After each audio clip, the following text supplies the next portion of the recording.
Bonjour à tous, bonjour à toutes, c'est Monsieur Célestin.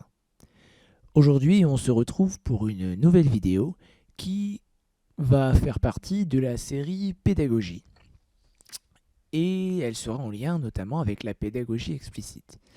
Je vais vous parler aujourd'hui des carnets de préparation. Nous allons voir ensemble quels sont les avantages des carnets de préparation et nous allons les comparer avec les traditionnelles fiches de préparation. Voici une fiche de préparation en deux parties qui comprend habituellement toutes les informations dont on a besoin pour mener au mieux une séance d'apprentissage. Elle comprend ici un titre de séance, un domaine, une discipline, le titre de la séquence, la place de la séance dans la séquence, les compétences travaillées, les domaines du socle, les objectifs, le cycle, le niveau, le dispositif, le matériel, les notions à acquérir, la période de l'année, le moment de la journée, le type d'activité, les consignes données, l'évolution de la consigne, le croisement entre les enseignements, et sur la deuxième page, le déroulement de la séance avec le rôle de l'enseignant, l'activité de l'élève, le bilan de l'activité et les ajustements, différenciation pédagogique, remédiation, perspective. Alors, quand je regarde ce genre de fiche, je me rends compte qu'il y a plein d'informations inutiles qu'il faut oublier, ou plutôt qu'il va falloir uniquement écrire une seule fois. Notamment, alors le terme fiche de préparation, on peut totalement l'enlever. Dans les carnets de préparation que je vais vous présenter, c'est écrit sur la page de couverture, point barre. Il n'y a pas besoin de le répéter 50 fois dans le fichier. Le cycle, le niveau, c'est pareil. C'est mentionné sur la première de couverture et ensuite ce n'est plus mentionné puisque on n'a pas besoin de rappeler pendant toute l'année qu'on est en CE1, cycle 2, on connaît son niveau, c'est un peu bête de répéter tout ça.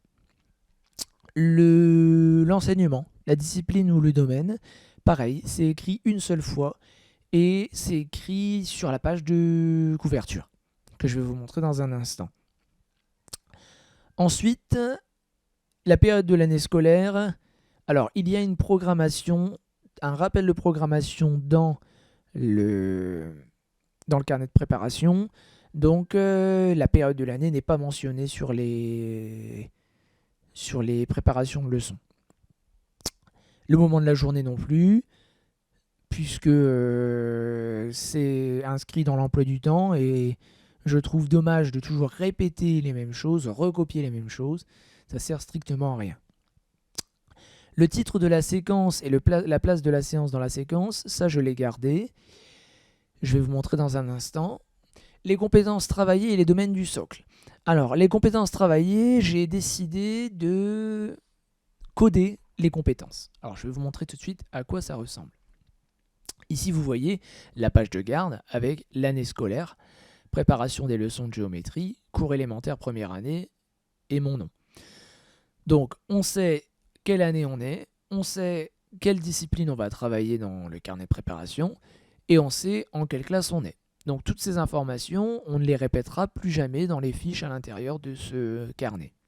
Ensuite, j'ai proposé un codage des compétences. J'ai recopié l'ensemble des compétences en géométrie en cycle 2 et j'ai ici codé chaque compétence. Donc le grand titre c'est G1, puis après on a G1.1, G1.2, G1.3, G1.4.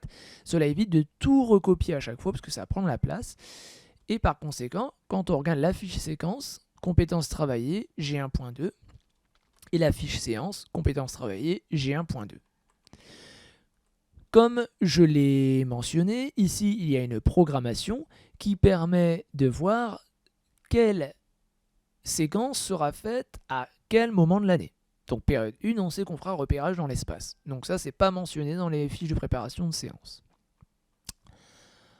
Donc sur la fiche de préparation de séance, on a séance 1.4, donc on sait que dans la séquence, c'est la première sur 4 séances au total, donc ça c'est gardé.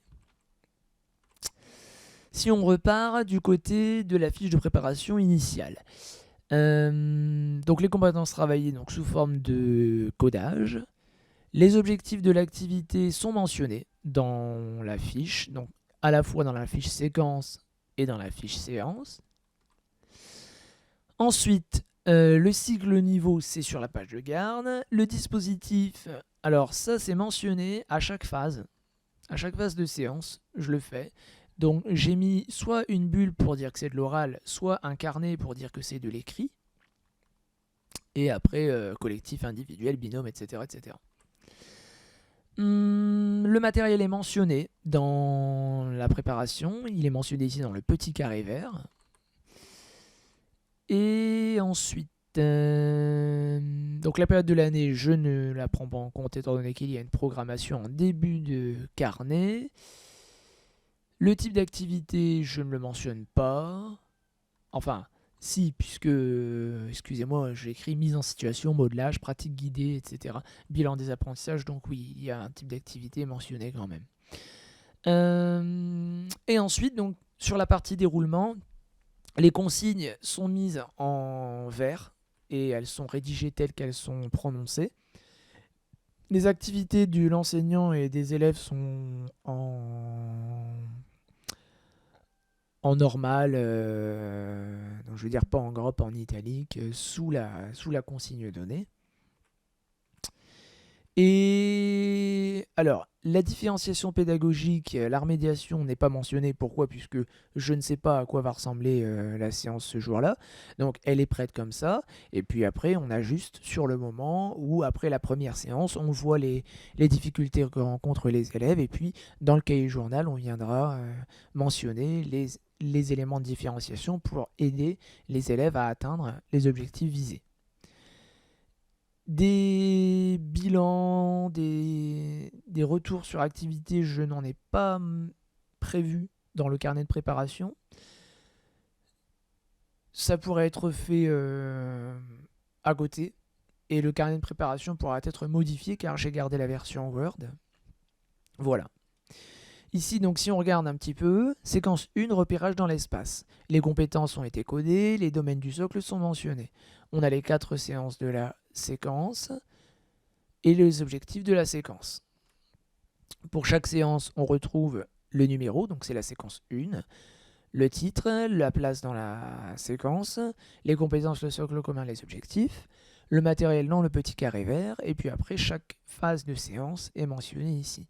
Donc, la phase de séance, comment elle s'appelle, puis les modalités et le temps.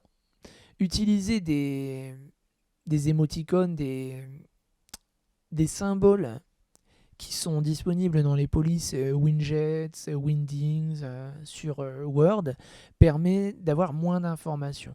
Donc là, le temps, c'est une horloge, l'oral, c'est une bulle, et l'écrit, c'est un carnet.